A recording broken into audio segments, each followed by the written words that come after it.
Hello दोस्तों, नमस्कार। स्वागत है आपका अपने यूट्यूब चैनल एवी सफलता में। दोस्तों, आज हम पढ़ने वाले हैं वर्ष 2014 के पश्चात आर्थिक सुधार। इसमें आज हम पढ़ेंगे ढांचागत सुधार, आर्थिक सुधार को, और अंत में पढ़ेंगे जीएसटी को। तो दोस्तों, इकोनॉमिक्स की इस क्लास के साथ ही हमारा 2022 के लिए यूपीएससी पीईटी इकोनॉमिक्स का सिलेबस कंप्लीट हो जाएगा। तो हमने मात्र 11 क्लासेस में इकोनॉमिक्स का सिलेबस करवा दिया है। तो आप इन क्लासेस के माध्यम से अपने पैट एग्ज़ाम में अच्छा स्कोर कर पाएंगे। तो आप इन क्लासों को ज़रूर देखें और इनके नोट्स हमारे टेलीग्राम ग्रुप पर हैं, तो आप उस ग्रुप को भी ज्वाइन करें। तो चलिए क्लास को शुरू करते हैं। बात करते हैं ढांचागत सुधार की। तो भारत में ढांचागत सुधार के लिए शिक्षा, स्वास्थ्य व आय पर विशेष बल दिया गया। तो किस पर विशेष बल दिया गया ढांचागत सुधार में? शिक्षा पर, एजुकेशन पर, स्वास्थ्य पर, हेल्थ पर, और आय यानी कि इनकम पर। आगे देखते हैं। बात करते हैं नई शिक्षा नीति 2020 के बारे में। तो नई शिक्षा नीति कब आई? तो ये 29 जुलाई 2020 को मानव संसाधन विकास मंत्री पूछ लिए जाएंगे कौन से मंत्री थे। तो ये मानव संसाधन विकास मंत्री रमेश पोखरियाल निशंक द्वारा नई शिक्षा नीति की घोषणा की गई। तो किसके द्वारा की गई? रमेश पोखरियाल निशंक द्वारा। ये कौन थे? तो ये मानव संसाधन विकास मंत्री थे। इनके द्वारा 29 जुलाई 2020 को नई शिक्षा नीति की घोषणा होती है। नई शिक्षा नीति 2020 के मसौदा समिति के अध्यक्ष पूछ लिए जाएंगे। तो ये कौन थे? तो ये के कस्तूरी रंगन जी थे, मसौदा समिति के अध्यक्ष, यानी कि इन्होंने नई शिक्षा नीति का प्रारूप तैयार किया था। आगे देखते हैं। नई शिक्षा नीति 2020 जो है, इसने पुरानी शिक्षा नीति 1986 की जगह ली है। तो इसने किसको स्थानांतरित किया है? तो इसने पुरानी शिक्षा नीति जो 1986 की थी उसको स्थानांतरित किया है। किसने? नई शिक्षा नीति 2020 ने।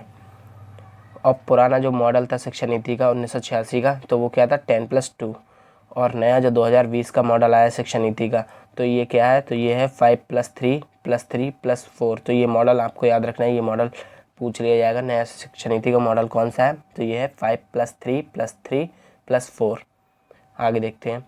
नई शिक्षा नीति 2020 को लागू करने वाला प्रथम राज्य पूछा जाए तो सबसे पहले ये नई शिक्षा नीति हिमाचल प्रदेश में लागू हुई।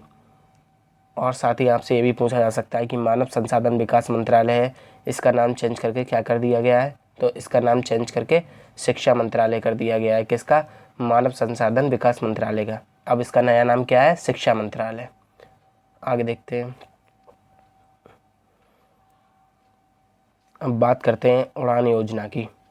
तो ये 14 नवंबर 2014 को आई और इसका उद्देश्य था उच्च तकनीकी शिक्षा व इंजीनियरिंग कॉलेज में लड़कियों के नामांकन को प्रोत्साहित करना और छात्राओं को सशक्त बनाना। तो जो भी इंजीनियरिंग कॉलेज और टेक्निकल कॉलेज हैं वहाँ पर लड़कियों के नामांकन कम है, तो उसको प्रोत्साहित करने के लिए कौन सी योजना आई? उड़ान योजना। और इसमें क्या था? छात्राओं को सशक्त बनाना था। आगे देखते हैं। तो हम ढांचागत सुधार में 2014 के बाद जितनी भी ये योजनाएं आई हुई हैं इम्पोर्टेंट उनको पढ़ना है। अब ये है बेटी बचाओ बेटी पढ़ाओ योजना। तो ये कब आई? तो ये 22 जनवरी 2015 को आई। और ये भी पूछ लिया जाएगा ये कहाँ लॉन्च की गई थी? तो ये पानीपत हरियाणा से इसको लॉन्च किया गया, शुरू किया गया था। उद्देश्य क्या था इसका? तो इसका उद्देश्य था लिंग आधारित भेदभाव को समाप्त करना और इसके लिए बालिकाओं के शैक्षणिक स्तर को ऊंचा बनाना। तो जो लिंग आधारित भेदभाव है, लड़के लड़कियों के बीच जो भेदभाव होता है उसको समाप्त करने का उद्देश्य था इसमें, और बालिकाओं को उच्च शिक्षण प्राप्त कराना इसका लक्ष्य था। आगे देखते हैं। बात करते हैं कन्या सुमंगल योजना की। तो ये 25 अक्टूबर 2019 को आई। इसका उद्देश्य क्या था? बेटी पैदा होने से लेकर ग्रेजुएशन कंप्लीट होने तक सरकार 6 किस्तों में 15,000 रुपये देगी। तो ग्रेजुएशन तक 6 किस्तों में कितने रुपए देगी? 15,000 रुपये देगी। तो ये थी कन्या सुमंगल योजना और इसमें एक परिवार की 2 ही बेटियों को लाभ मिलेगा। आगे देखते हैं।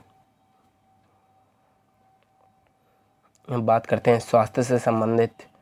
तो मिशन इंद्रधनुष जो कि 25 दिसंबर 2014 को आई योजना। इस योजना का उद्देश्य था वर्ष 2020 तक ऐसे सभी बच्चों को टीका लगाना जिन्हें 7 बीमारियों से लड़ने का टीका ना लगा हो। तो ये टीकाकरण से संबंधित योजनाएं पूछ ली जाएगी कौन सी है? तो मिशन इंद्रधनुष। ये कब लॉन्च हुई? तो ये 25 दिसंबर 2014 को लॉन्च हुई और इसमें 7 ऐसी बीमारियों से टीका लगाने का, जिनको इन 7 बीमारियों को टीका पहले नहीं लगा था, उनको इस योजना के माध्यम से टीकाकरण कराना इसका लक्ष्य था। तो कौन कौन सी बीमारी थी? काली खांसी, diphtheria, tetanus, TB, polio, hepatitis B और खसरा, ये 7 बीमारियां हैं जिनका टीका पहले बच्चों को नहीं लगा हो, तो उनका टीकाकरण करना इस योजना का उद्देश्य था। अब बात करते हैं आयुष्मान भारत योजना की। तो ये कब लॉन्च हुई? ये 23 सितंबर 2018 को लॉन्च हुई और ये विश्व की सबसे बड़ी हेल्थ केयर योजना है। तो ये इंडिया की ही नहीं, पूरे वर्ल्ड की सबसे बड़ी हेल्थ केयर योजना है। कौन सी है? आयुष्मान भारत योजना।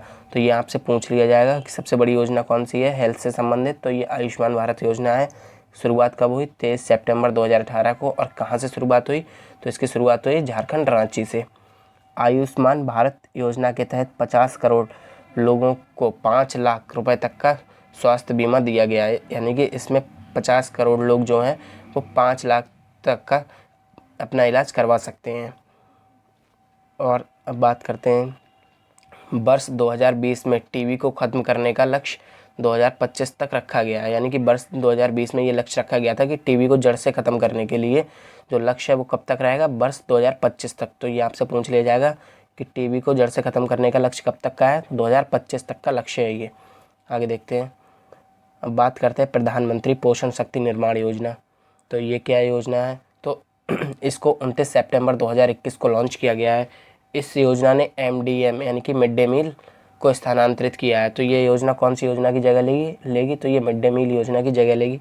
इस योजना का उद्देश्य क्या है? तो इसका उद्देश्य है 1 से लेकर 5th क्लास तक के बच्चों को 100 ग्राम खाद्यान्न उपलब्ध कराना, यानी कि 100 ग्राम इनको खाद्यान्न देना है। और 5 से 8 क्लास के बच्चों के लिए इनके लिए 150 ग्राम का खाद्यान्न उपलब्ध कराना इस योजना का लक्ष्य है। और इसने किसको स्थानांतरित किया है ये आपको याद रखना है। तो इसने मिड डे मील को स्थानांतरित किया है।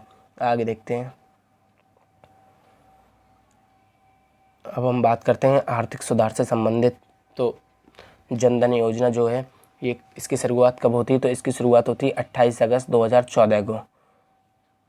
इसका उद्देश्य क्या था? तो ये वित्त समावेशन से संबंधित योजना है। पूछ लिया जाएगा किससे? जनधन योजना कैसी योजना है? तो ये वित्त समावेशन से संबंधित योजना है। तो वित्त समावेशन के अंतर्गत आम लोगों को बेसिक बैंकिंग सुविधा, कैसी बेसिक बैंकिंग सुविधा उपलब्ध कराना, इसका लक्ष्य था किसका? जनधन योजना का। और इसमें क्या था? इसमें बचत खाता और जमा खाता सुविधा उपलब्ध कराना था। इसके स्लोगन या थीम पूछ लिया जाएगा क्या है? तो इसका है मेरा खाता भाग्य विधाता, इसकी थीम है, ये आपको याद रखनी है। आगे देखते हैं। इसमें सरकार द्वारा जीवन बीमा उपलब्ध कराया गया है। तो पूछ लेगा इसमें क्या क्या सुविधाएं हैं? तो बचत खाता, जमा खाता और इसमें जीवन बीमा भी उपलब्ध कराया गया है। न्यूनतम बैलेंस, नो फ्रेल अकाउंट है ये, यानी कि इसमें कोई भी न्यूनतम बैलेंस की लिमिट नहीं है। ये 0 बैलेंस से शुरुआत होती है, कोई न्यूनतम बैलेंस की आवश्यकता नहीं है। जैसे कि आप देखते होंगे कि जब हम अकाउंट खुलवाते हैं तो बैंक बोलती है कि 1000 रुपये मिनिमम बैलेंस होना चाहिए, 2000 होना चाहिए, या फिर आप प्राइवेट बैंक में खुलवाते हैं तो वो लोग 5000, 10,000 की भी लिमिट रखते हैं।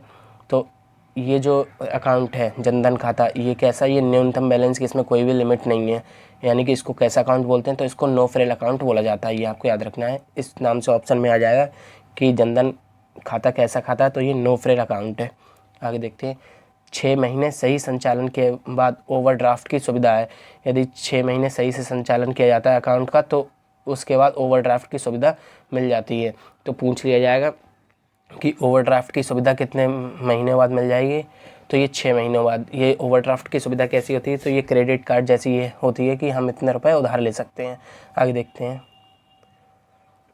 इसका लाभ क्या हुआ? तो इससे 96% लोगों को खाता धारक हो गए, यानी कि 96% लोगों के पास खाता हो गया है। और सरकार को प्रत्यक्ष लाभ हस्तांतरण करने की सुविधा हुई है, यानी कि अब सरकार आराम से व्यक्ति के पास लाभ पहुंचा सकती है, क्योंकि अब सभी का खाता है तो जो भी सब्सिडी वगैरह होती है वो डायरेक्ट उसके अकाउंट में जा सकती है। और बैंकों के पास विगत वर्षों से अधिक जमा हो गया है। यानी कि इसका क्या तात्पर्य है? तो इसका तात्पर्य यही है कि ये इन खातों के ना होने से पहले बैंकों के पास जमा नहीं हो पाता था इतना रुपया, लेकिन अब जो खाते खुल गए हैं सभी के पास, तो सभी लोग अब अपने पैसे जमा कराते हैं, तो बैंकों के पास विगत वर्ष से अधिक जमा होता है। आगे देखते हैं। अब बात करते हैं विमुद्रीकरण की। विमुद्रीकरण यानी कि डेमोनेटाइजेशन, ये क्या होता है? तो विमुद्रीकरण का तात्पर्य ऐसी आर्थिक प्रक्रिया से है जब सरकार प्रचलित मुद्रा को बंद करके उसके स्थान पर नई मुद्रा लाती है। तो जब पुरानी मुद्रा को बंद करके नई मुद्रा लाई जाती है तो उसको क्या बोलते हैं? उसको बोलते हैं विमुद्रीकरण यानी कि डेमोनेटाइजेशन। तो आपसे ये पूछ सकता है। और ये भारत में अब तक कितनी बार विमुद्रीकरण हुआ है? तो भारत में कुल 3 बार हुआ है। सबसे पहले हुआ था 1946 में, फिर 1978 में और अभी लास्ट बार हुआ था 8 नवंबर 2016 को। 8 नवंबर 2016 को क्या हुआ था, तो भारत में इसमें नोटबंदी हो गई थी और जिसमें 500 और 1000 रुपये के जो पुराने नोट थे उनका विमुद्रीकरण हुआ था और पुराने नोटों के बदले नए नोट आए थे। तो नए नोट कौन कौन से आए थे, 500 के स्थान पे 500 का आया था और 1000 की जगह पर 2000 का नया नोट आया। आगे देखते हैं। 1946 में 1000 और 10,000 के नोटों के प्रचलन से हटाया गया था। तो 1946 में भी जब विमुद्रीकरण हुआ था तो उसमें 1000 और 10,000 का भी नोट पहले चलता था, इन दोनों को हटा दिया गया था 1946 में।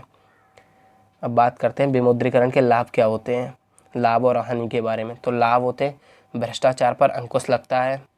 जब हम पुराने नोटों को बंद कर देते हैं तो जिन लोगों ने भ्रष्टाचारी तरीके से पुराने नोट जमा कर रखे होते हैं उन पर अंकुश लगता है। नकली नोटों का प्रचलन बंद होता है। जब हम पुराने नोट बंद कर देंगे तो नकली नोट भी बंद हो जाएंगे।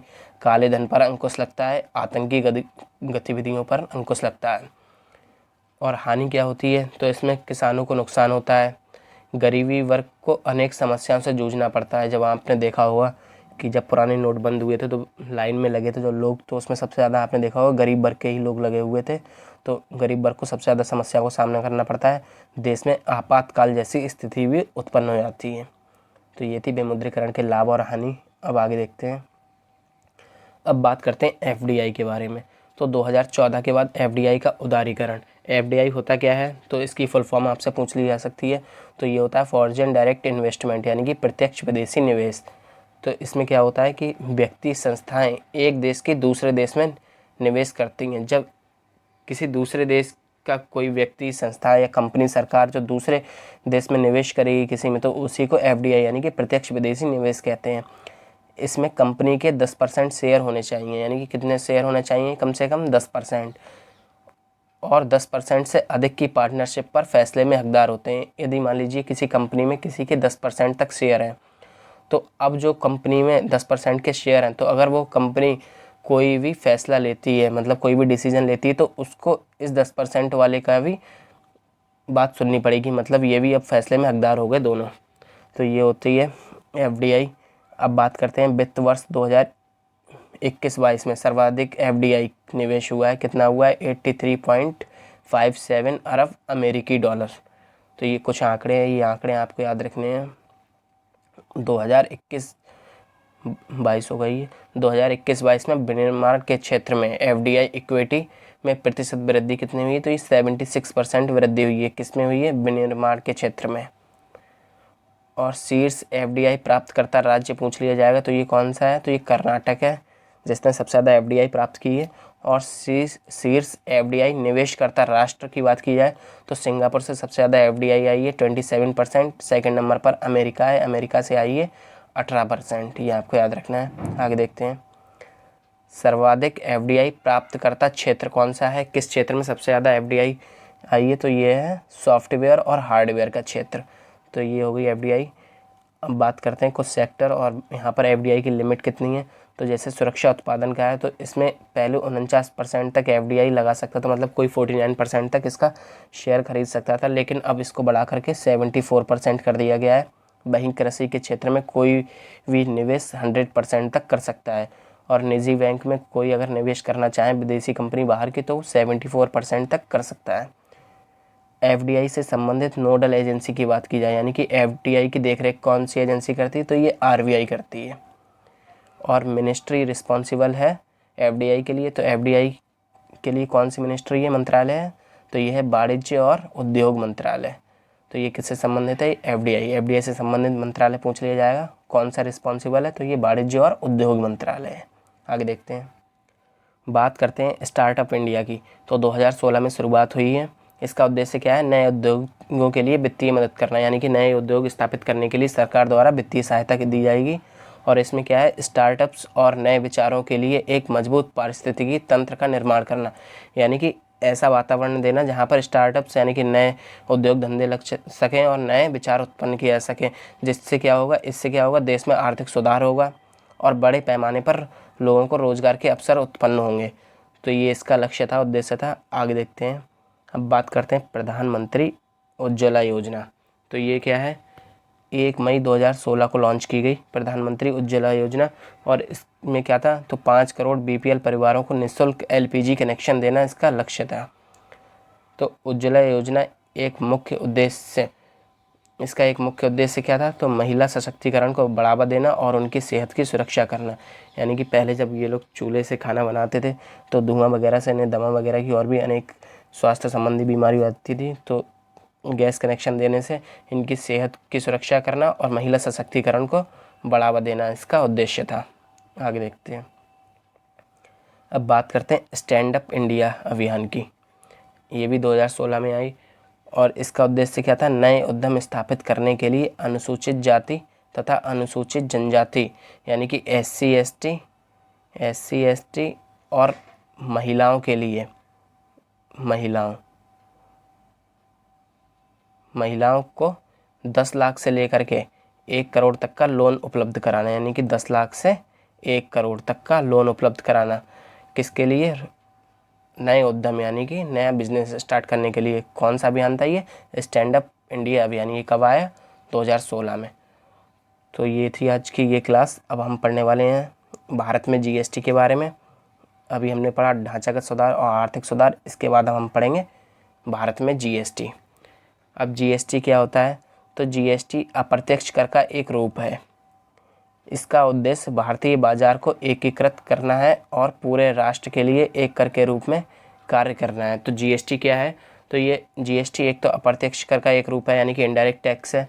और इसका उद्देश्य क्या है, तो इसका एक उद्देश्य है भारतीय बाजार को एकीकृत करना है यानी कि पूरे भारत में, पूरे नेशन में एक कर स्थापित करना इसका उद्देश्य था। आगे देखते हैं। तो GST निर्माताओं से उपभोक्ताओं तक सभी वस्तुओं और सेवाओं की आपूर्ति पर लागू किया जाता है GST। यानी कि ये निर्माताओं पर भी लगेगा और उपभोक्ताओं पर भी लगेगा और सभी वस्तुओं और सेवाओं की आपूर्ति यानी कि लोगों को सेवाओं और वस्तुओं को उपलब्ध कराने पर सब पे GST लगता है। तो ये क्या है, GST के द्वारा रिप्लेस्ड इनडायरेक्ट टैक्स। तो GST भी एक इनडायरेक्ट टैक्स है। तो इसने किन इनडायरेक्ट टैक्स को रिप्लेस किया है, तो ये 5 इनडायरेक्ट टैक्स हैं जिनको रिप्लेस किया है, custom duty, excise duty, service tax, sales tax और ये बैट। तो ये 5 तरीके के टैक्स हैं। अब इनके स्थान पर क्या लगता है, अब इनके स्थान पर एकमात्र टैक्स लगता है जो कि है आपका GST। तो GST की टैगलाइन क्या है, तो GST की टैगलाइन है one tax for one nation यानी कि एक राष्ट्र के लिए एक ही टैक्स। तो ये तो बात होगी GST की। अब हम पढ़ लेते हैं इसके बारे में कुछ इन्फॉर्मेशन चीज़ें। GST इसकी फुल फॉर्म पूछ ली जाएगी तो क्या होगी, गुड्स एंड सर्विस टैक्स। तो विश्व में सर्वप्रथम GST लागू, तो सबसे पहले विश्व में GST कहाँ लागू हुई थी, तो ये फ्रांस में लागू हुई थी। और भारत का GST कैसा है, तो ये कनाडा के मॉडल पर आधारित है। भारत में GST कब लागू हुई, तो ये 1 जुलाई 2017 को लागू हुई है और ये पैट में पूछा हुआ प्रश्न है। GST के लिए संविधान संशोधन बिल कौन सा था, तो ये 122वां बिल था, संशोधन बिल 122वां संशोधन बिल था और ये 2016 में संसद में पारित हो गया था। और GST लागू करने के लिए संविधान संशोधन कौन सा करना पड़ा था, तो 101वां संशोधन करना पड़ा था। तो ये दोनों बातें आपको ध्यान रखनी है। यदि बिल पूछा जाए संविधान संशोधन बिल, तो बिल तो 122वां था, लेकिन संशोधन पूछा जाए कौन सा संशोधन किया गया, तो संशोधन किया गया 101वां संशोधन।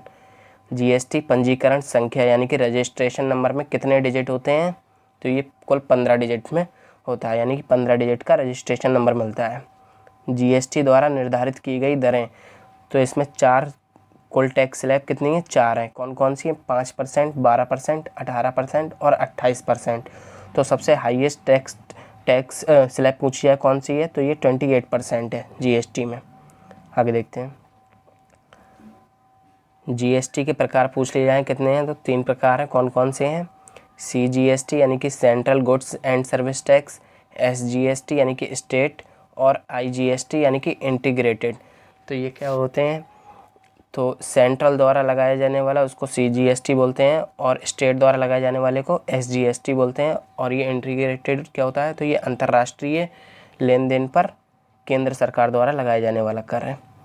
संविधान में GST परिषद का गठन किस अनुच्छेद के अंतर्गत होता है, तो ये आर्टिकल है 279A, ये आपको याद रखना है। संविधान में जीएसटी करों से संबंधित है। कौन सा अनुच्छेद संबंधित है? तो ये है अनुच्छेद 269A यानी कि 269A। किससे संबंधित है ये?